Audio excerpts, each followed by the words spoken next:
যে প্রজন্ম কোরআন জানে না তারা কখনো সফল হতে পারে। তাহলে আমাদের মুসলিম আইডেন্টিটিকে যদি প্রিজার্ভ করতে হয়, প্রোটেক্ট করতে হয়, প্রথমে আমাদেরকে সালাতের ব্যাপারে সোচ্চার হইতে হবে, সচেতন হইতে হবে। 2 নম্বরে কোরআনের সাথে আমাদেরকে অ্যাটাচমেন্ট বাড়াইতে হবে। কোরআন যেমনি বিশুদ্ধভাবে আমার আবৃত্তি করতে, তেলাওয়াত করতে জানতে হবে, আবার কোরআনের রিফ্লেকশন গুলো, কোরআনের শিক্ষাগুলো আমাদেরকে জানতে হবে। 3 নম্বর হচ্ছে হালাল হারাম কনসার্ন।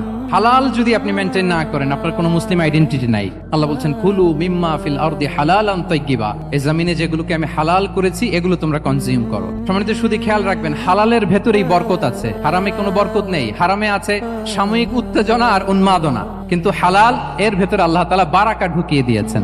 তাহলে আমরা হালাল কনজিউম করব সব ক্ষেত্রে। হারাম খেয়ে, হারাম কনজিউম করে যে ব্যক্তি দোয়া করে, যারা হারাম খায় তাদের দোয়া আল্লাহ কবুল করে না। এবং হারাম খেয়ে বর্ধিষ্ণু দেহ আল্লাহর জান্নাতে প্রবেশ করবে না।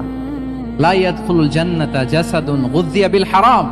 হারাম খেয়ে যে দেহ নাদুস নুদুস হয়েছে, ওই দেহ কখনো আল্লাহর জান্নাতে প্রবেশ করবে না। এজন্য খবরদার, আমাদের সবকিছু আমরা হালাল দিয়ে সাজাবো।